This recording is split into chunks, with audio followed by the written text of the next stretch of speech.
Welcome to Bala cars. இப்போ நீங்கள் பார்க்க போகிற கார் பார்த்தீங்கன்னா டாட்டாவில் ஆல்ட்ரான் அப்படிங்கிற காரை பற்றி தான் பார்க்க போகிறோம். வாங்க வீடியோக்குள்ளே போகலாம். இந்த கார் பார்த்தீங்கன்னா டாட்டாவில் ஆல்ட்ரான் மாடல் பார்த்தீங்கன்னா 2021 மாடல். வேரியன்ட் பார்த்தீங்கன்னா XZ 1.5 அப்படிங்கிற வேரியண்ட் தான்.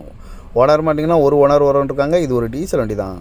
கிலோமீட்டர் பார்த்தீங்கன்னா 1,18,344 கிலோமீட்டர் ரன்னிங் ஆகிருக்கு. கம்பெனி சர்வீஸ் ரெக்கார்டோட வண்டி இருக்காங்க. இன்சூரன்ஸ் பார்த்தீங்கன்னா 12/9/2025 வரைக்கும் இன்சூரன்ஸ் எடுத்து வச்சுருக்காங்க. எஃப்சி லைவில் இருக்குது. இந்த காரோட ப்ரைஸ் என்ன சொல்கிறாங்கன்னா 6,90,000 சொல்கிறாங்க. ரேட்டு குறைக்கணும்னு சொல்லியிருக்காங்க. குறைச்சி பேசி இந்த காரை பைப்பிங்கன்னு சொல்லியிருக்காங்க. ஏசி வந்துடும், power sharing, power window, ABS வந்துடும், ஏர் பேக்கு 2 ஏர் பேக் வந்துடும், அழகு வீலு, டச் ஸ்க்ரீன் வந்துடும், பட்டன் ஷாட் வந்துடும், பார்க்கிங் சென்சார் இருக்குது, ரிவர்ஸ் கேமரா இருக்குது, ரிமோட் லாக் வந்துடும், சீட் கவர்லாம் மட்டும் நிற்கிறது தான் போட்டுருக்கு. டயர் பான் பார்த்தீங்கன்னா 4 டயருமே ஒரு 70% நல்லாயிருக்கும் இருக்காங்க. இந்த கார் பார்க்க நேட்டங்கன்னு பார்த்தீங்கன்னா தர்சன் கார்ஸ் ஈரோடு அப்படிங்கிற இடத்துல தான் அந்த கார் பார்க்க முடியும். TN 56 ஃபேன்சியான நம்பரில் தான் வண்டி இருக்குது அப்படின்னு இருக்காங்க. ஒரு ஓனர் இருக்காங்க. டீசல் வண்டி தான். அந்த காரோட ப்ரைஸ் என்ன சொன்னாங்கன்னா 6,90,000 சொல்கிறாங்க. ரேட்டு குறைக்கணும்னு சொல்லியிருக்காங்க. குறைச்சி பேசி இந்த காரை பைப்பிங் தான் சொல்லியிருக்காங்க.